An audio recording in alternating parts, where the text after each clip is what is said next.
نظر آئی ہے دنیا میں ہوا نہ سازگار اپنی، گلے باغے خلیلی بھیج دے باد بہار اپنی، طریقہ مصطفیٰ کو چھوڑنا ہے وجہ بربادی، اسی سے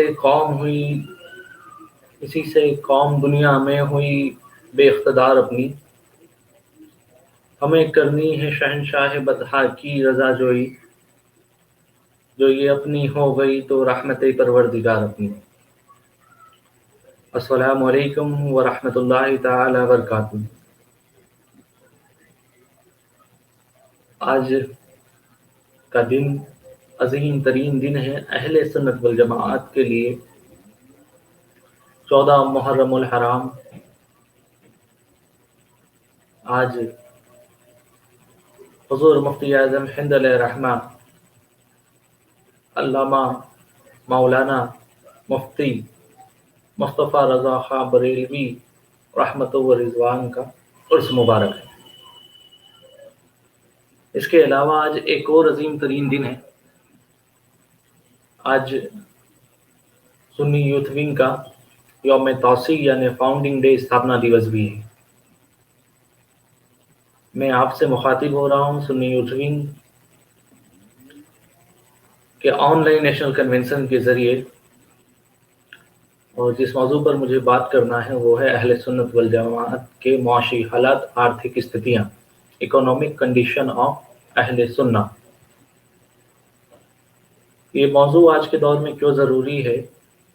اور کتنا ضروری ہے، اس سے پہلے آپ کو یہ بتاتا چلوں کہ بیتے 4 دن پہلے مجھ سے بہتر جاننے والے بولنے والوں نے آپ سے انتخاب کیا، آپ سے مخاطب ہوئے، اور مسلسل بہترین موضوعوں پر بات چیت ہوئی۔ لیکن آج جس موضوع پر ہم بات کرنے والے ہیں یہ ایک فکری موضوع ہے، جس پر آپ اور ہمیں صرف سن کر بات ختم کرنے کا موضوع نہیں ہے۔ یہ موضوع ملت کو بیدار کرنے والا موضوع ہے، جسے آپ اور ہم لوگ کیسے دیکھتے ہیں وہ الگ بات ہے۔ اہل سنت والجماعت کی معاشی حالات پر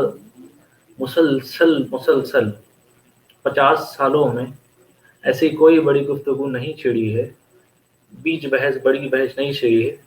جس سے کہ اس موضوع پر کچھ سدھار ہو سکے، ان معاملوں پر کوئی سدھار ہو سکے۔ سنی یوتھ ونگ اسی محاذ پر کام کر رہی ہے، دیگر اور محاذ ہیں ہمارے مشن، ویژن اور ایجنڈے میں جو جلد ہی آپ لوگ دیکھ سکیں گے۔ لیکن باضابطہ طور پر جب ہم اہل سنت کے معاشی حالات پر بات کرتے ہیں، خاص کر ساؤتھ ایسٹ ایشیا میں یا پھر ساؤتھ ایشیا میں یا بر صغیر، پاک و ہند، بنگلہ دیش یا رشیا یا اس کے آس قریب کے جتنے بھی ملک ہیں، ہم جاتے ہیں بھارت کے اوپر جتنے بھی ملکوں میں، تو مسلم کنٹریاں کچھ ہیں لیکن معاشی حالات ایسے نہیں ہیں جس پر بات ہونی چاہیے۔ بات ضروری کیوں ہے، کس چیز کے لیے ضروری ہے، اور اس موضوع پر بحث کیوں ختم کر دی گئی اور اس کے پیچھے کیا مشنری اور کون سے ایجنڈے کام کر رہے ہیں، اس پر بات ہونا لازم ہے۔ لیکن بیتے 50 سالوں کے اندر یہ بات کیوں نہیں، اسے جانے سب سے پہلے۔ اسلام ایک لگ بھگ دنیاوی ظاہری طور پر 1400 سال پرانا مذہب ہے۔ اس کی شروعات بہت غربت کی رہی۔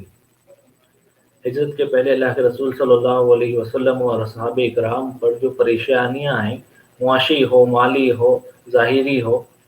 جس طریقے کی پریشانیاں ہوں، وہ پریشانیاں ایک ایسے طریقے کی پریشانیاں تھیں جو سب کے سامنے ہیں آج کے دور میں۔ زیادہ تر قوم مسلم کو یہ پتہ ہے کہ اصحاب اکرام اور پیغمبر اسلام کے اوپر کیا پریشانیاں ہجرت اور ہجرت کے پہلے اور بعد میں آئیں۔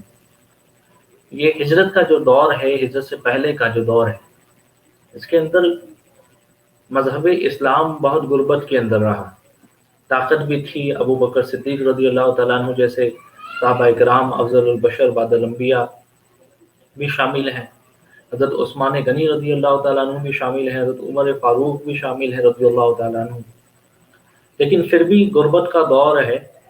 لیکن فتح یابی ان کے قدم چوم رہی ہے۔ ایسے مسئلے کو اگرچہ آج اور آپ اور ہم غور سے سنیں اور جانیں اور پڑھیں، تو آج اگرچہ اس دور میں ہم ہوتے تو आज के जो जनरेशन है, जो पीढ़ी है, कहीं ना कहीं उसकी नज़रियात से उन हालात को देखा जाए तो हिम्मत हारने वाले हालात हैं कि भैया लगभग लगभग एक एक हफ्ता फाका करना है, पेट पर पत्थर बांध लेना है और कुछ खाना पीना नहीं है और उम्मीद है कि आ जाएगा। ये उम्मीद का जो अल्फाज है ये बहुत अहम तरीन अल्फाज है। अहले सुन्नत के मुआशी हालात को बिगाड़ने के अंदर इस उम्मीद के अल्फाज ने बहुत अहम तरीन रोल बीते 150 सालों में निभाया है। हिस्ट्रिकल पॉइंट्स अगर हम देखते हैं 150 सालों के अंदर उम्मीद और नाउम्मीदी वाले मसले, तो वर्ल्ड वॉर 1 के बाद यानी 110 साल के अंदर अंदर एक ऐसा मिशनरीबल स्ट्रक्चर खड़ा किया गया कि आप जब इस चीज़ को जानेंगे और समझेंगे तो ये बता दिया गया कि जिसके पास माश नहीं है, माल नहीं है, वो हार जाएगा, जिसके पास पैसा नहीं है वो पिछड़ जाएगा। लेकिन एक ऐसी स्थिति वर्ल्ड वाइड हिस्ट्री के अंदर आप और हम देखते हैं कि जब इस्लामिक फतेहयाबी यूरोप और एशिया के आधे आधे मुल्कों में पहुंच चुकी है, साउथ अफ्रीका हमारे अधीन है, हम दुनिया की सबसे बड़ी सल्तनत लीड कर रहे हैं, और कैसर व किसरा जब हम फतेह करते हैं तो इस्लाम अमन व अमान के साथ किस तरीके से काम करता है मुआशी हालात को सुधारने पर, वो बहुत अहम तरीन हो जाते हैं। कैसर व किसरा की फतेह हुई है, खलीफा मदीना मुनव्वरा में है, दारुल इस्लाम मदीना है, वहाँ से सब लीड हो रहा है। कैसर व किसरा फतेह हो गए, दुनिया की सबसे बड़ी हुकूमतों में से एक, सबसे अमीर हुकूमतों में से एक, जो इस तरीके से काम कर रही है। यानी एक इतना मुआश के आप और हम आज के दौर में सोच नहीं सकते, दुनिया की सबसे अमीर हुकूमतों या फिर मुल्कों में से एक, जब उसे फतह किया गया और वहाँ से जो माल गनीमत हासिल हुआ, तो उस माल गनीमत को शहर मदीना यानी दारुल इस्लाम तक लाने के अंदर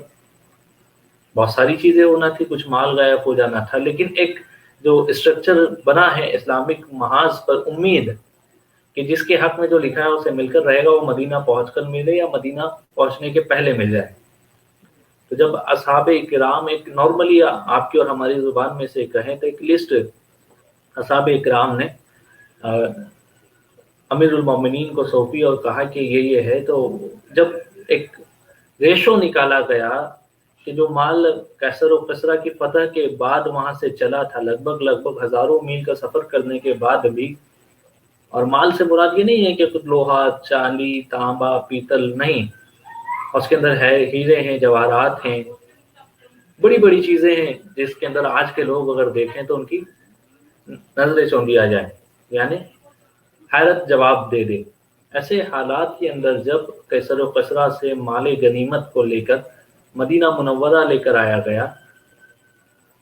तो मदीनों की गलियों के अंदर जगह कम थी, इतना सोना व चांदी और हीरे जवाहरात थे। लेकिन क्या हुआ, उसी के चंद 100 सालों बाद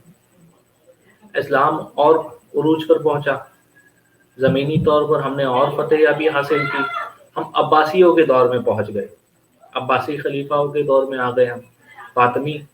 खलीफत ख़त्म हो गई, बहुत लंबे अरसे नहीं चली, अब्बासियों के दौर में हम आए। अब्बासियों के दौर के अंदर दो बड़े नाम हैं जिनके नाम आप और हम अगर से तस्करे में मुसलसल सुनते हैं, सुल्तान नूरुद्दीन जंगी अलैहिर्रहमा और सुल्तान सलाहुद्दीन अय्यूबी अलैहिर्रहमा। ये दो शख्सियात जो इस्लामिक हिस्ट्री के अंदर बहुत फतेहयाबी के लिए जाने जाती हैं। नूरुद्दीन जंगी अलैहिर्रहमा के वाक़िया तो ज़्यादातर लोगों ने सुना है। यरूशलेम जो फ़लस्तीन का दारुल हुकूमत है, वहाँ पर जो स्थिति है उसको अगर हम समझें तो 2 बार इस्लामिक फौज ने इसे फतेह किया। मतलब ये कि एक हज़रत उमर रज़ियल्लाहु ताला अन्हु के दौर में जब ये अमन व अमान के साथ यानी सुलह के साथ इसे बिना किसी ज़्यादा परेशानी के फतेह कर लिया गया। लेकिन सुल्तान सलाहुद्दीन अय्यूबी अलैहिर्रहमा के दौर के अंदर ऐसा नहीं था। उस दौर के अंदर जब आप और हम बात करते हैं कि क्या मसाइल थे, तो मसला यहाँ आकर ये बन जाता है कि जब आप और हम इस पर बात करें तो मसला ये बनता है कि सुल्तान सलाहुद्दीन अय्यूबी अलैहिर्रहमा के दौर में स्थितियाँ हज़रत उमर फारूक रज़ियल्लाहु ताला अन्हु के दौर जैसी नहीं थी। मुआश उस समय अगर आप देखते हैं तो फौज तरबियत के हिसाब से या दूसरे महाज पर कौम जो है वो बहुत बहुत बहुत पीछे थी हजरत उमर रदी अल्लाह ताला अन्हु के दौर में। वहाँ स्थिति क्या थी कि आप जब देखते हैं तो तरबियत नहीं है, हथियार नहीं है ज़्यादा, बहुत ज़्यादा हम लोग एक्टिव नहीं हैं। लेकिन बावजूद इसके जब हम इस पर काम कर रहे हैं, इस महाज पर काम कर रहे हैं, बीते 100 साल गुजर गए हैं और सुल्तान सलाउद्दीन अय्यूबी का दौर है, फतेहयाबी हम लोग हासिल कर रहे हैं। फ़लस्तीन का सबसे अहम तरीन शहर बैतुल मुक़द्दस, जिसे अरबी में अल कुद्स और दीगर ज़ुबानें में यरूशलेम कह के पुकारा जाता है, जब वो फ़तह हुआ तो तारीख़ और औरात के अंदर एक बड़ा नाम है, सलीबी फ़ौज का जासूसों का सरबराह। वो शख्स अपना भेष बदलकर, जासूसों का सरबराह है, वो अपना भेष बदलकर शहर से निकल रहा है और सुल्तान सलाउद्दीन अय्यूबी के इंटेलिजेंस के एक बड़ा नाम है अली बिन सुफियान, कि ये शहर अल-कुद्स के बड़े दरवाज़ों पर खड़े हैं और वो बड़े दरवाज़ों से ही निकल रहा है कुछ जासूसों को लेकर। और जब उनके लदे खच्चर ऊँट को देखा गया और समझा गया और जब उनकी तलाशी हुई तो उसके अंदर से इतना माल निकला, इतना माल निकला कि उस दौर के अंदर एक बड़ी रियासत की ये जीडीपी हो सकती थी, या फिर ये कह लें कि हिंदुस्तान जितने बड़े मुल्क की आज जो जीडीपी है,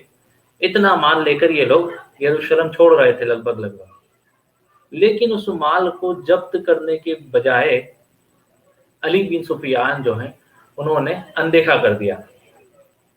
बाद में ये वाक़या सुल्तान सलाउद्दीन अय्यूबी अलैहिर्रहमा के सामने गया तो आपने कहा बेहतर है। यहाँ उम्मीद का मसाइल जो मैं आपको बीते 150 सालों के अंदर बिगाड़ की बात कर रहा हूँ, अहले सुन्नत के मुआशी हालात के,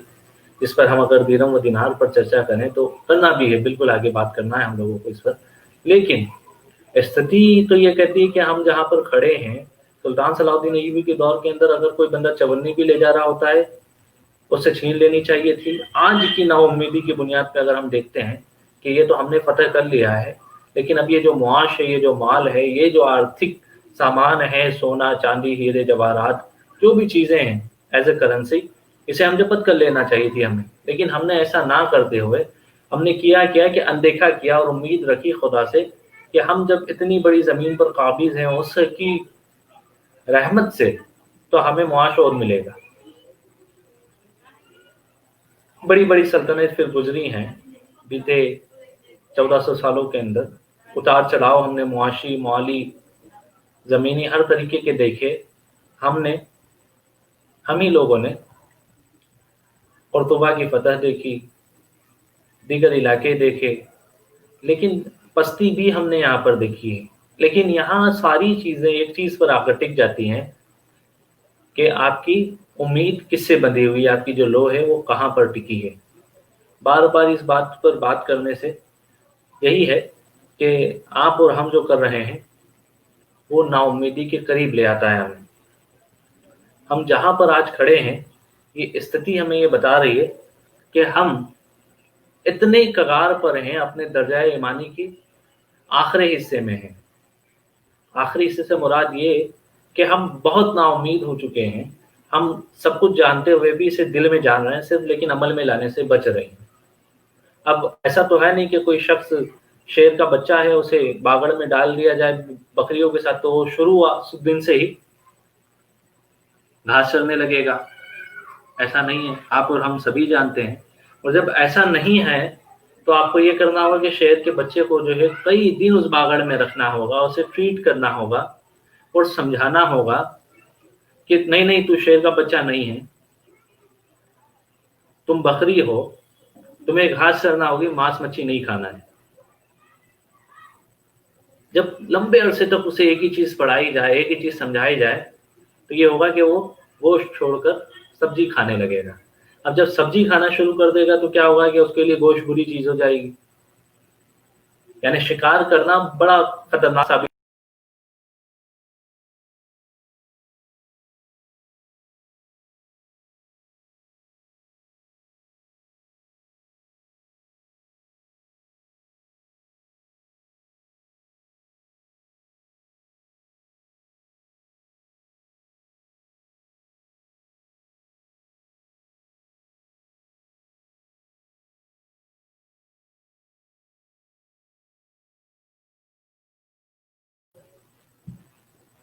उसे जो है किसी पर हमला करने में डर भी लगेगा। लेकिन ये सिचुएशन कब बनती है जब आपको पूरे ज़हनी तौर पर तैयार कर दिया जाए कि आप शेर नहीं, आप बकरी हैं। जिस पॉइंट ऑफ व्यू पर हम बात करना चाह रहे हैं कि इस्लाम ने गुर्बत भी देखी, इस्लाम ने बहुत उरूज भी देखा, लेकिन इस्लाम असल जिस जगह से शुरू होता है वो है उम्मीद। असहाबे इकराम, ताबईन, तबे ताबईन, औलियाए दीन व खुलफाए राशिदीन और अहले बैत अतहार अज़ीमुल बरकत की जब हम बात करते हैं तो यहाँ पर उम्मीद है। एक उम्मीद ये है कि जब एक लश्कर है वो कई कई दिनों तक एक खजूर पर जिंदा, और वो खजूर कैसे है कि उस खजूर को लेते हैं, चूसते हैं सभी लोग और फिर रख देते हैं इस उम्मीद के साथ कि हमारे पेट की आग बुझ जाएगी और हम लोग फतेहयाबी हासिल करके ही लौटेंगे। होता भी यही है, फतेहयाबी मिलती है भूखे पेट लोगों पर जिनके पेट के ऊपर पत्थर बंधे हैं, जिनको लड़ने की ताकत नहीं, हथियार चलाने का सलीका नहीं है। दुनिया की बेहतरीन फौजों में से, अस्करी फौजों में से उनके सामने खड़ी है, लेकिन वो लड़ रहे हैं और तबाहकुन लड़ाई लड़ी जा रही है बबुनियाद इसकी कि वो फतेह हासिल कर रहे हैं बिना किसी हथियार, ज़्यादा हथियार नहीं है उनके पास। ना ज़्यादा दूर जाइए तो आप जंगे बदर की तरफ चले जाएं, करबला की तरफ चले जाएं। लड़ाई इस्लामिक इंफ्रास्ट्रक्चर, बुनियादी ढांचे के अंदर कभी भी इस तरीके से नहीं लड़ी गई कि आप जहां लड़ रहे हैं, जिस तरीके से लड़ रहे हैं वो क्या है। और जहां आप और हम खड़े हैं उस स्थिति को समझने की ज़रूरत यह है कि जिस पर हम अभी हाल बात कर रहे थे कि शेर के बच्चे को बकरी में कैसे तब्दील किया जाता है, मेमने में कैसे तब्दील किया जाता है, तो इसका एक ही अल्फाज है, आप मिशनरी और एजेंडे चलाइए। सुल्तान सलाउद्दीन अय्यूबी अलैहिर्रहमा की बात की, मुआशी हालात की बात की। उसी दौर के अंदर हरमन जो सलीबियों का जासूसी सरदार है, उसने सुल्तान सलाउद्दीन अय्यूबी अलैहिर्रहमा के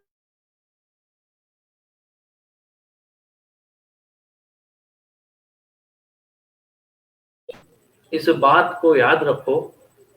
कि हमने जो मुहिम शुरू की है ये आज तुमने बर्बाद की, लेकिन ये आगे चल के तुम्हारी कौम को बहुत नुकसान देने वाली है। सुल्तान सलाउद्दीन अय्यूबी अलैहिर्रहमा ने कहा, बिल्कुल तुम्हारे मंसूबे बड़े बेकार हैं, हम जानते हैं, लेकिन अब तो हमने ख़त्म कर दिया, अब आगे क्या करोगे। तो उस शख्स के जो दोहराई अल्फाज ये हैं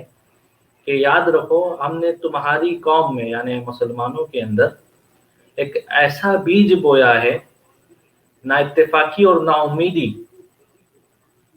जो बड़े से बड़े दरख्त को खोखला कर दे। एक ऐसी स्थिति उन्होंने उस जमाने में आज से लगभग 800 बरस पहले खड़ी की कि उस दौर उन्होंने जो मिशनरी और एजेंडे शुरू किए वो आज जाकर आपके सामने हैं। ये उन्हीं के एजेंडे में से था कि जो दिरहम व दिनार की करेंसी है उसे धीरे धीरे ख़त्म किया जाए, उसे विलुप्त कर दिया जाए, इस नाम की कोई करेंसी ना हो, दीगर करेंसी शुरू की जाए, क्योंकि जिस करेंसी की कोई कीमत ना हो, यानी दिरहम व दिनार अपने आप में आज भी सोना और चांदी कीमत रखते हैं, लेकिन आप मुझे एक पेपर दीजिए और उसके बाद कहिए कि जनाब ये पेपर है, इसके बदले आप मुझे 10 ग्राम सोना दीजिए, और ये जो सोना है इस सोने के बदले में आपको 4 अच्छे वाले पेपर दूंगा, कागज दूंगा, तो वाजिब है आप हंसेंगे, कहेंगे भैया कैसी बात है ये, या मैं भी हंसूंगा, बिल्कुल भाई 10 ग्राम सोना मांग रहा है आज के दौर के अंदर और कहता है कि 4 पेपर लीजिए। लेकिन इसी पॉलिसी के जरिए आपको एक मेमना बनाने की कोशिश की गई, एक भोला भाला प्राणी बनाने की कोशिश की कि आप अपनी जीडीपी जो है, आपकी ग्रोथ रेट जो है आपकी हरियाली पर हो जाए, आपकी जो फसल उगती है उस पर हो जाए, फिर ला के उसको डॉलर पे ला दिया कि आपकी कॉम्पिटिटिव ये है कि आपका जो पैसा है वो डॉलर से एग्जीक्यूट करेगा, और एक करेंसी, एक कागज की तुलना में आगे बढ़ेगा, पीछे बढ़ेगा। आपका जितना भी सोना है आप हमें दे दीजिए, हमें दे दीजिए मुराद वर्ल्ड बैंक को दे दीजिए। और वर्ल्ड बैंक नाम की जो शाखा है वो किस तरीके से खड़ी की गई उस पर बात हो तो बहुत बेहतरीन तरीके से लंबा वक्फा गुजर सकता है, लेकिन मुसलसल बहुत दिनों से आप सुन रहे हैं और थोड़ी सी वजाहत है नेटवर्क की परेशानी की वजह से, तो शायद आपको कुछ अटक रहा हो। लेकिन ये चीज़ आप समझ लें कि आपको मुआशी तौर पर पिछाड़ने में, पिछड़ा बनाने के अंदर एक अहम तरीन रोल मिशनरी और एजेंडे ने किया है, और ये एजेंडा शुरुआती दौर से काम किया है, जिस पर आप और हम अगर से बारीकी से बात करें तो ये एजेंडा शुरू हुआ सन 1700 के आसपास। यूनाइटेड किंगडम, ब्रिटेन की कंपनी कंपनी कहकर पुकारा जाता था उस समय हुकूमत को, उन्होंने शुरू किया अपने चल इंटेलिजेंस, स्पाइक इंटेलिजेंस यानी जासूसी निज़ाम के कुछ लोगों को इस्लामी मुल्क यानी ईरान और इराक, हिजाज, अफ्रीका, सूडान, जॉर्डन, फ़लस्तीनी इलाकों के अंदर भेजा और पता किया कि इन लोगों की बार बार फलाह हासिल करने की वजह क्या है, इसको पता किया जाए। लेकिन जब आप और हम इस पर बात करते हैं तखल्लुसी तौर पर बारीकी से, तो हम अपने आप को एक ऐसे मुकाम पर पाते हैं जहां पर इस्लामी नज़रिया जो है वो ख़त्म करने पर काम किया गया। यानी मुआश बर्बाद जब होगा इस कौम का, जब आप अकीदा बर्बाद करेंगे। तारीख के अंदर बड़ा नाम मिलता है हैम्फर, जिसे उर्दू ज़बान में हमफरे कहकर पुकारा जाता है। ये शख्स पहले बगदाद रहा, फिर इस्तांबुल रहा, फिर दमिश्क गया, फिर हिजाज। इसने एक ऐसी आइडियोलॉजिकल फैक्ट को खड़ा किया कि इस्लामी निज़ाम जो है वो मौजूदा हालात पर काम करता है, ना कि हिस्ट्रिकल फैक्ट, ना अहदीस नबवी सल्लल्लाहु अलैहि वसल्लम पर। आप जिस दौर में होंगे आपको उस दौर के हिसाब से ढलना होगा। उस बंदे ने इस आइडियोलॉजी को इम्प्लीमेंट करने की कोशिश की एक नए शख्स के जरिए। उस शख्स ने काम किया, चंद रुपयों के लिए काम किया, और उसके बाद इसके जरिए ही इन्होंने आगे बढ़ना शुरू किया। और जब ये लोग इस पर आकर खड़े हो गए और इन्होंने समझा कि अब देखें कि अब आइडियोलॉजिकल फैक्ट हमने ख़त्म कर दिए हैं। आइडियोलॉजिकल फैक्ट कहाँ ख़त्म हुए? जब पूरी दुनिया के अंदर एक नया आंदोलन खड़ा होने से रोक दिया गया। यानी जब ऑटोमन अम्पायर जो है खिलाफत उस्मानिया को ख़त्म करने से पहले पूरी दुनिया के अंदर एक ऐसा माहौल खड़ा किया गया कि ये ख़त्म हो जाएगा तो कुछ होगा नहीं, ये रूढ़िवादिता है, इसको हटाया जाए, ये आपके और हमारे बीच के अंदर मामले खड़े करता है। लेकिन इसे ख़त्म कर जाने का मसला सबसे बड़ा था कि दुनिया की सबसे बड़ी मुआली मुआशी और बड़ी हुकूमतों में से एक था। अगर कहीं पर भी ऐसे मामले खड़े होते जिसे आप और हम कहें मुआशी या माली मामले खड़े होते, तो ये उसकी दिफा में आते थे। जब इसकी दिफा ख़त्म कर दी गई, इसके ऊपर बात करना बंद कर दिया गया और बातें नहीं हुई जिस पर आप और हम बेहतर जानने वाले हैं। लेकिन बज़ाहिर बज़ाफ्ता इसको ख़त्म करने का मकसद था अहले सुन्नत की मुआश की रीढ़ को तोड़ दिया जाए, यानी जो कमर है उसे तोड़कर पस्ती पर लाया जाए। लेकिन इसे कैसे लाया गया, इस पर बेहतरीन एक उदाहरण आप एग्जाम्पल ले लीजिए। आप किसी के भी बदन में कहीं पर घाव दीजिए, लेकिन आप किसी के पैर में घाव होता है तो इम्प्लीमेंट जल्दी होगा, किसी के हाथ में घाव होता है तो जख्म जल्दी भरेगा, किसी दूसरी जगह पर घाव होता है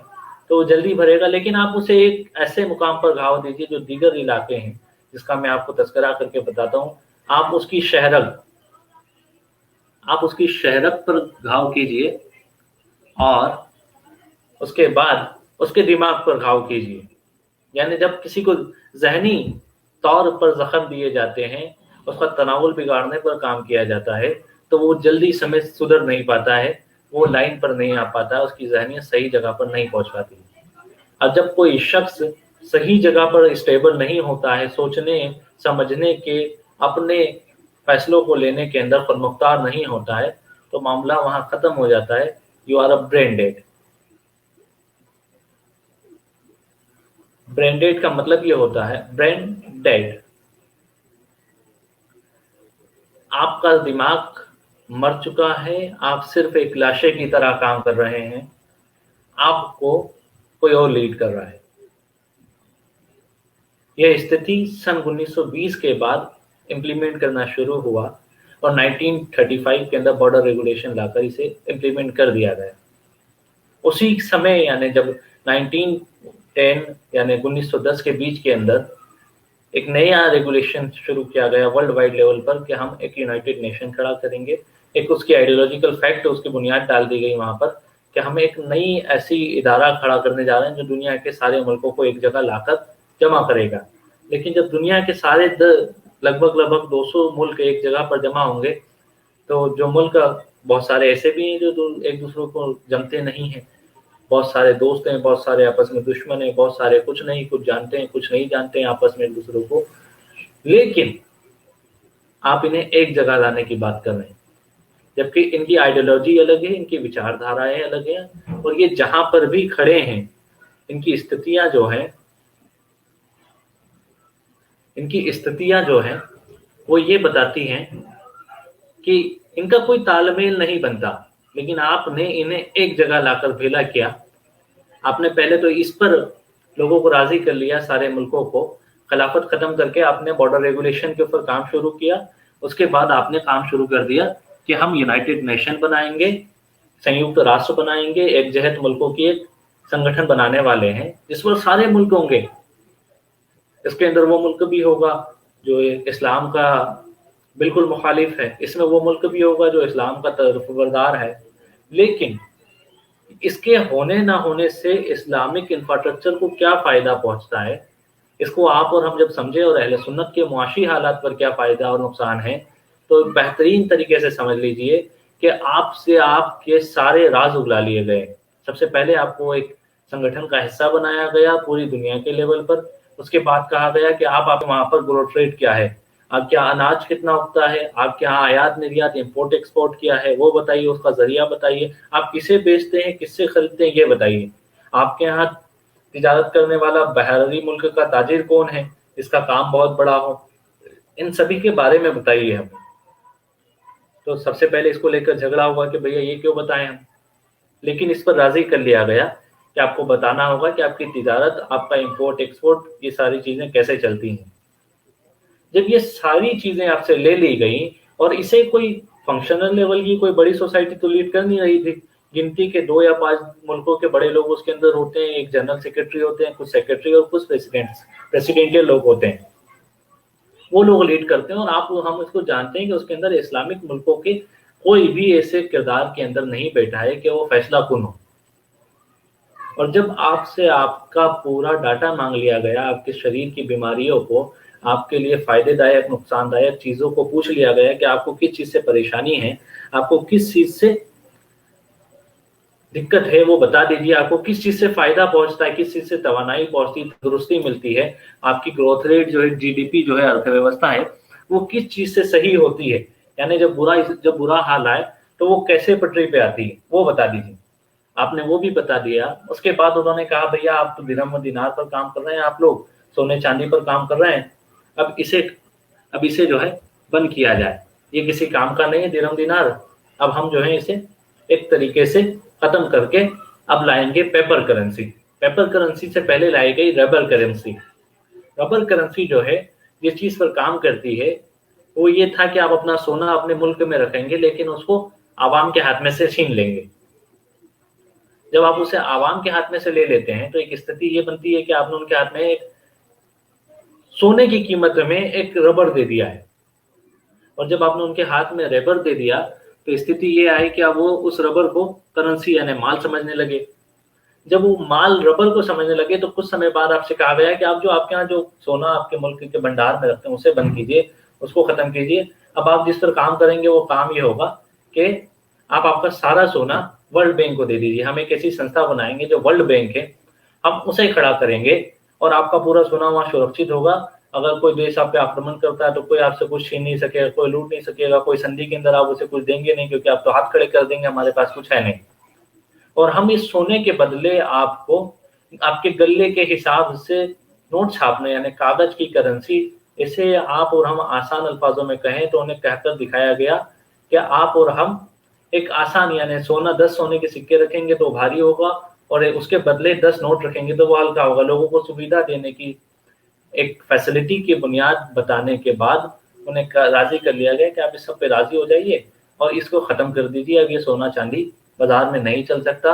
एज अ करेंसी, इसे खत्म किया गया। इसको खत्म करने का सबसे बुनियादी फंडा ये था कि दुनिया के अंदर सबसे ज्यादा